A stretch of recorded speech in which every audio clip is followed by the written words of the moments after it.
ladies and gentlemen, at the World CX Summit, we're looking at our first opening Fireside chat.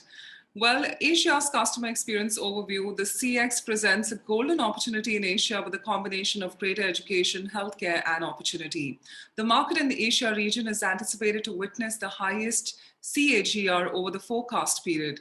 The increasing adoption of the IoT-based devices and sensors, as well as the AI-driven predictive and advanced analytics tools to offer personalized services to both B2B and B2C is one of the major factors contributing to the growth of the regional market.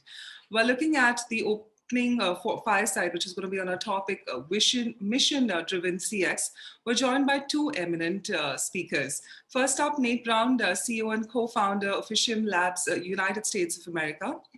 While Nate, a perpetual student of the world's greatest experiences and the people who create them. Having spent the first decade of his career managing a complex technical support environment for occupational health and e-learning software, Nate transitioned to customer experience in 2015. After authoring the CX Primer, Brown was dubbed the CX Influencer of the Year by Cloud Cherry in 2019. As a passion project, Nate created CX Accelerator, the first virtual community for the customer experience professionals. While we're also joined by Mary Drumond, CMO Worthix, United States of America. Well, Mary, being the CMO of Worthix and the host of the Voices of CX podcast. She's somebody who's passionate for consumer behavior and extensive experience in customer experience. Mary currently serves as a board member of UGA's MMR program, Officium Labs, and Latinas in Tech. Well, with this, it is now time, ladies and gentlemen, to bring on Nate and Mary on your stage and screen. Over to you, Nate and Mary. Thank you so much for joining us. On behalf of PressCon Global, we welcome you all to the World CX Summit. Thank you, Bhavana. Thank you so much. Hi, Nate. Great to see you again. Hey, Mary. Good to talk to you today. This is awesome. I'm glad we're having this opportunity to have a back and forth. I'm excited. Yeah, welcome everybody. And I just want to thank everybody for taking some time out. I know it's hard right now. I feel like everybody I know is so busy right now, but the fact that you're taking time out to invest in yourself, to learn about what I believe is the most important thing we could be talking about right now, which is customer experience. Well done.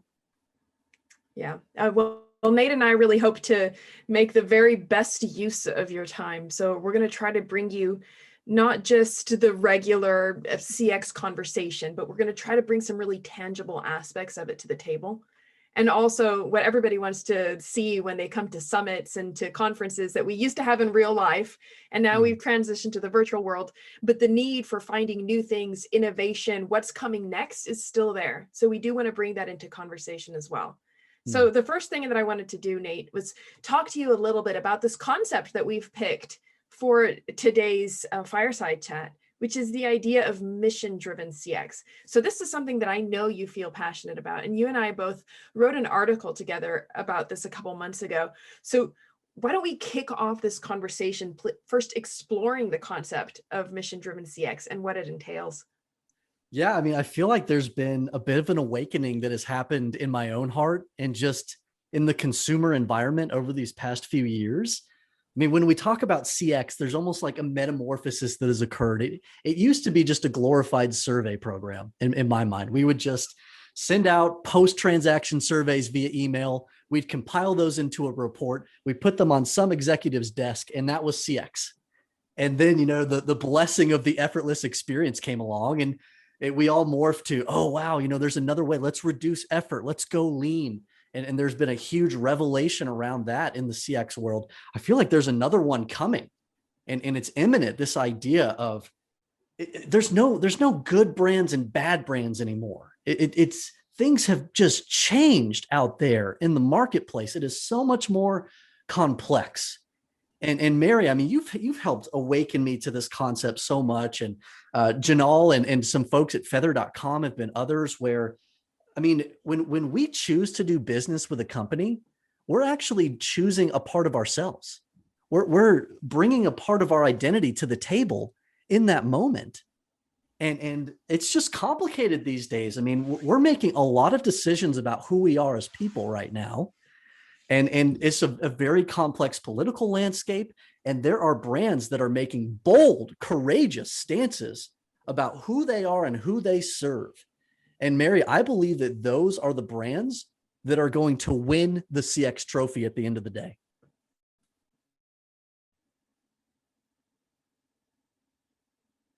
Yeah, you know that I agree with you in this, but I don't want to be the person that just sits here and agrees with everything that you say, Sure. or else we're not going to get any real dialogue. So Yeah. what was the one thing that made you stop and think? Is there an example in your real life of that moment of awakening where you had that inception of, oh, maybe there's a little bit more to CX than just the surveys or just the metrics and just the KPIs and just the NPSs of the world? And if do I get a high score or a low score? So was there an emotional connection? Because for those of us who are interested in psychology and in behavior psychology and behavioral economics, we understand that these pivotal moments that create long-lasting memory, these milestones in our lives, they normally have a strong emotional connection attached to that moment. So what was that moment for you? Yeah, I mean, my process in terms of how I gravitate towards a brand has changed. And it was largely realized in having an interesting conversation with my wife just a few months ago. We were sitting there and it was one of those Thursday nights where we've just got paperwork everywhere. We're trying to like balance our checkbook sort of and just figure out, are we going to get a robot vacuum? Are we going to send Aubrey to this dance class? And my wife made this brilliant statement. She was like, sometimes it's just so hard to know what to do with our time, our money, and even just with our life. And I'm just sitting there like, oh my gosh, the brilliance of that. Like time, I mean, the effortless experience, that concept hasn't gone away. We still value our time so much. And that is such a critical tenet in CX work, is to create a seamless, frictionless, wonderful, consistent experience. So that's still there. But then like money, yeah, that's going to be critical too. I mean, especially right now, for many of us, we don't have quite as much of that. We need to be careful where we're investing our limited resources. But then you tack on the mother load, which is this idea of life. Which company gives me life? Which company am I excited to support? Because I'm giving them the gift of my energy, my time, my resources, and I want them to be making a difference out there in the way that I see the world. And more people are thinking about it that way. And I've started to think about it that way. I used to be like, if I need a piece of furniture, I'm going to go out there. I'm going to get a cheap, what's called fast furniture, something that's going to be tossed into a landfill in 2 years. And Janelle helped me realize there's more furniture in landfills than there is plastic in the ocean. We have a broken mentality here, and it's not sustainable for us. We need to change together as a society in how we view this buying behavior. And there's so many parts where I have matured as a person in terms of the brands that I want to do business with, that create a really high quality product, that have that frictionless experience where where they show me they value me as a customer. They have some personalization in there to where I'm a human to them, and they're taking that bold stance as a company. They stand for something meaningful. That is how you capture my loyalty. Yeah. This reminds me of Joe Pine when he wrote The Experience Economy. And he talked about how this is the era of experience, right? Wow. So you had the product era, you had the service era, and now you have the experience era, which is this age that we're living in where people value the experience so much. But just like the eras that came before the experience era also at some point is going to be over, and we're going to transition into a new one. And Joe Pine predicted that the next era would be transformation. Wow. And transformation has to do with us becoming better people throughout our process of purchasing with an organization. And that sounds pretty similar to what you're saying right there. It's not just about the experiences that we have, but it's how companies actually bring value into our lives and improve us as human beings. So this is something that we really need to start paying attention to, because I believe we're going to start seeing the transition into this era of transformation, where companies are going to have to do more than provide people with good experience design. They're going to have to add value to people as well. What are your thoughts on that? Oh gosh. I mean, the man was a prophet. I mean, it's incredible what he predicted. When did the experience economy come out? Wasn't it like 20 in the years 90s? ago, 21 years ago. And it is still one of the most relevant books in this field that there is. That's incredible how much he predicted. But I mean, I couldn't agree more. It would seem to me that as these things continue to evolve, I mean, we have a moment in time where organizations need to look inside of themselves and think, how am I extending myself out into the world? Am I relatable? Am I somebody that somebody could develop a relationship with? And thinking about it in the context of you as a business, because it used to be so segmented of here's our service department, here's our finance department, here's our marketing team. And these subcultures were created inside of these things that created this organization that was unrelatable. And Mary, you and I are marketers, and we blew it for ourselves in the 90s by making promises from a marketing standpoint that could not be delivered on through authentic CX. And so now we're in an age where people believe like 16% of what you put on your website. It's garbage. Yeah. And so what they believe is what they see through the experience, what they actually get inside of CX, and what one customer says to another. That's the brand word of mouth. For sure. There's authenticity in that. To us, the reality of who our customer is. And so we need to be very intentional about forming that brand voice, that personality, to be relatable, to be consistent across the different touch points in the journey, or else there's no loyalty. The illusion is ruined. I can't understand you. I don't know who you are, business, because you've ruined this relationship. Yeah. So you just brought up two things that are really important, and they're very dear to me because they have to do with the subjects that I'm most passionate about and with things that I work with on a day-to-day basis. So you're telling me here about how you see mission-driven CX and these drivers that actually impulse you to do business with certain brands or not, right? So at Worthix, we call those decision drivers, and you divided it in 3, we divided it into 5, very similar, really. Nice. So what we're looking at when people are making a decision, whether they're going to buy or not with an organization. So we're looking at their expectations regarding price. Now, price is always relative. It's never fixed, right? What it's expensive and cheap to people varies according to their realities, right? Yeah. So relative price, quality, which is something that people definitely factor in when they're choosing a product or service, right? Yeah. And then the third one is relationship, how they cultivate the relationship with their brand. Now, effort fits into relationship for me. And for the work that we do here at Worthix, because it really has to do with how much that company values you as an individual and values your time and respects your time, right? So those are the tangible drivers, but we have intangible drivers as well, which are a lot more difficult to actually quantify, but they're no less important. Yeah. And those intangible decision drivers, that's the emotional part of people's perceptions. And they are exactly what you just referred to. One being brand identification, which is exactly what you were saying, is how does that brand portray themselves? What are they offering me? What are they bringing me? How do they see me? And number 2 is social proof, which is how will the world see me due to my choice of doing business with this brand. And that's where word of mouth comes in, because word of mouth is when you not only feel proud of your choice and how much you identify with that brand, but you feel proud of telling other people through recommendation, through word of mouth, that you're proud of doing business with that brand, because you know that people will respect you more for doing business with that brand. A great example is Apple. And yes, I know, people are constantly giving examples using Apple because they're so amazing at what they do. But Apple has such strong social proof that comes along with the brand. You have Apple fanatics. You have groups of individuals who will judge other individuals because they refuse to use iPhones. There are jokes here in the US about people who text with green bubbles and about, oh, I can't be friends with somebody who texts green. That's social proof all over it.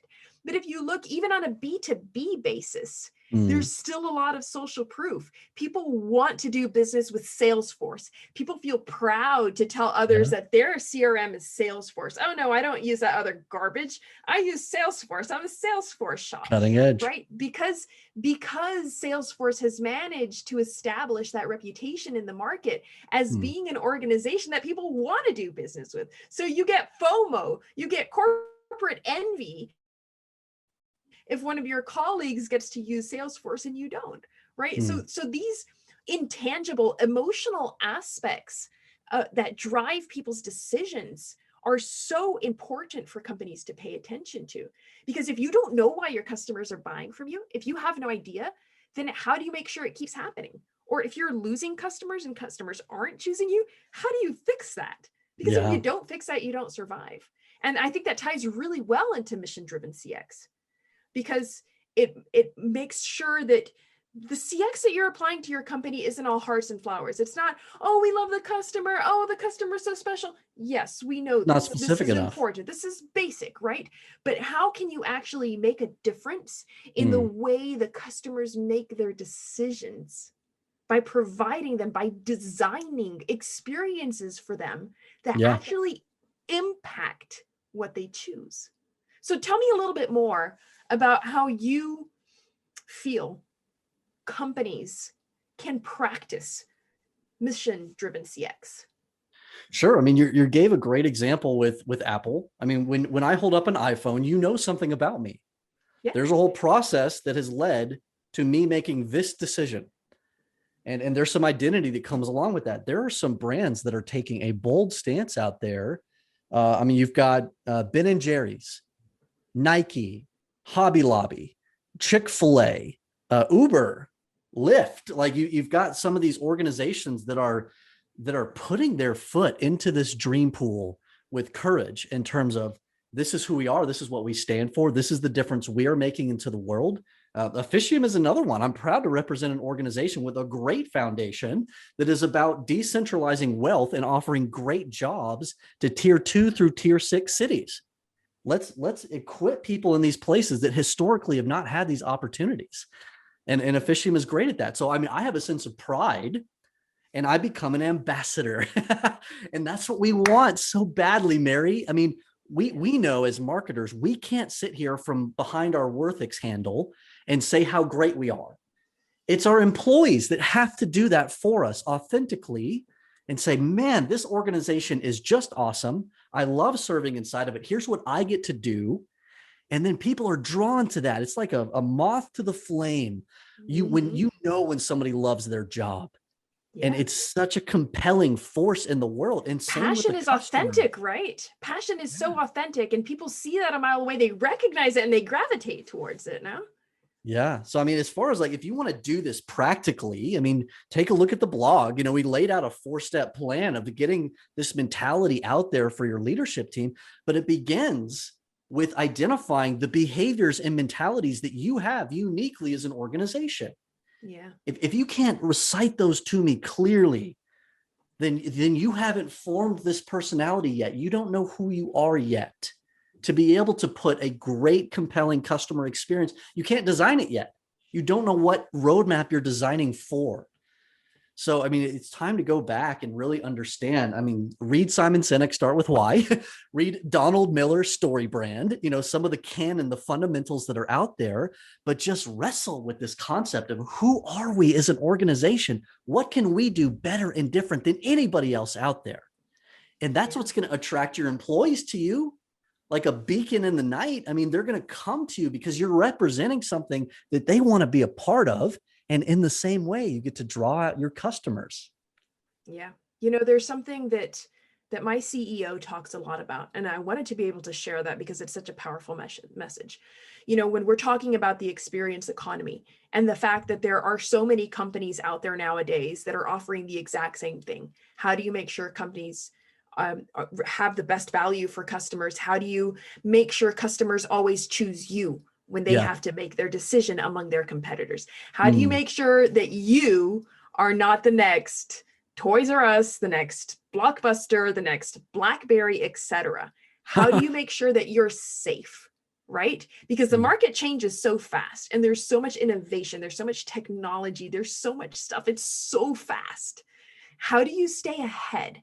Oh, wow. And my CEO's big solution to that is you have to understand the pains of your market.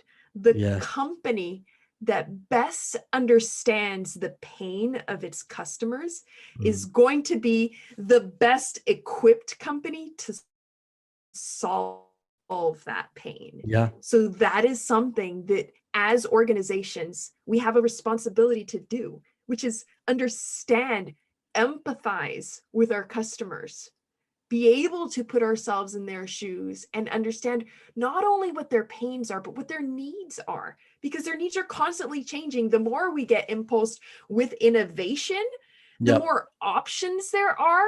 People end up finding out that they need things that they didn't even know existed before. So the companies that understand that concept, they understand what value means, they empathize with what value is to their customers, they are going to be the organizations that are best equipped to solve that problem. Brilliant. Yeah, I couldn't agree. And I love that idea of pain. Let's get to the pain here, the friction point. The more that we can resolve that, the more that we demonstrate to our customers, we understand you, we care about you as an individual, as a person, and we're doing something about it. That is a mature organization. And what has to be there, Mary, is an evolved voice of customer program. Post-transactional surveys have like a 3% response rate industry-wide across all these different verticals. I mean, it doesn't work anymore. So we need to reach into the customer interaction in each of these touch points and understand the structured and unstructured ways that we can get into the minds of our customers, mature in our ability to understand what they're thinking about, where their perceptions are being formed, and bringing those into a centralized voice of customer engine so that we can be smart about how we're designing our customer experiences.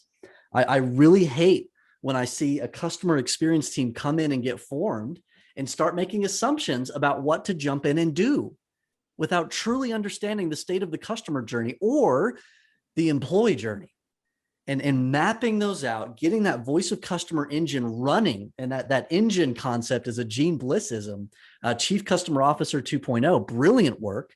Would highly suggest that for anybody that's doing this work. And that idea of bringing in these listening posts.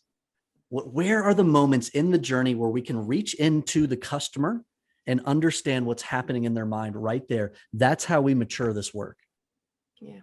You know, Nate and I could talk for hours, and we normally do. We talk a lot, Nate and I. That's why there's a lot of synergy going on. And I invite members of the audience, if you want to hear more from Nate or myself, please reach out. We're very available. We're very active on social media channels. We do have some questions coming in from the audience. So, Mavana, do we have time to bring somebody on?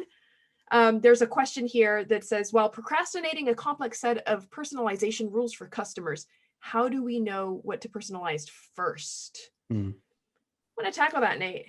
Yeah, I mean, so you want to know what's going to have the greatest return on investment. So, I mean, that's another thing that your voice of customer engine brings to you. Where is the friction point? Where is customer sentiment being formed here? And what impact does that have to loyalty? It's correlating the work of CX to things like renewal and retention rate, to customer lifetime value, to the actual business results here. And the more we can make that correlation, the more that we can know, all right, if we do this, if we personalize this aspect of the customer journey, here's the return that we can expect from that. This is a major friction point. Customers do not like what is happening here in this part of their journey. If we can mitigate the damage here, if we can personalize this more and bring mission-driven CX principles here, here's the impact that we're going to have to the bottom line. As a player experience person, I've been doing a lot of PX. And so what I'm incorporating into my game thinking, my game design is like personas. Who is the player? Why do they play the game? And how can I open up share of wallet and loyalty with this player to where whatever they love about this journey, I'm going to give it to them. I'm going to accelerate them down that path, and I'm going to keep them engaged and interested. That's what we should be thinking about with our customers too. A lot of personalization does not matter to them. We assume that it matters, but then at the end of the day, it does not. And if you don't have that correlation, between like customer service metrics, as an example, and that customer lifetime value or renewal and retention, you'll never know what impact you're having. Right. Yeah, absolutely. So it's the exact same thing. If you don't understand what is value to your customers, then you're going to have no idea which levers to pull first. So start with understanding what value is. Once you understand that, then you can make the changes that will actually impact your customers' decisions. Absolutely. Love it. There's another question here. This is, how can a company do about testing the health of the organizational CX, organization CX? Yeah, I mean, there's maturity models that are out there. Gene Bliss has a great one. Officium has one. So ask us. You need to get external perspective on this. From wherever you get it, you need to get some external perspective on your CX maturity. You're too close to it. There's too much emotional bias that goes on. There's just a lot of emotions that are there. It requires external view from your customers, having a good, authentic voice of customer engine, as well as having some individuals that can come in, assess what that journey looks like, give an unbiased opinion of where that friction is, and determine where your greatest opportunities are to improve CX. You will never regret that exercise. Yeah, awesome. I will say more or less the same. Make sure you have performance indicators in place that will serve as a thermometer. So they will be the first step to detecting if there is an issue or not. And once you're able to detect if there is an issue, then make sure you do some diagnostic work and really dig deep to try to find out what needs to change and what needs to improve. Nate, thank you so much for joining me today for this conversation. It's always exciting to talk to you, always great. So I'm going to call our host back on the stage right now. Thank you so much, Bhavana. Thank you so much to TrustCon for allowing us to have this opportunity and this conversation. We hope that we were able to provide you with a valuable takeaway, at least one today, and make sure to reach out if you have any more questions, if you want to continue the conversation. Absolutely. Thank you so much, Mary and Nate. What an incredible conversation it was. And we couldn't have had an opening, a better opening fireside chat. Having you and Nate is incredible. Thank you once again.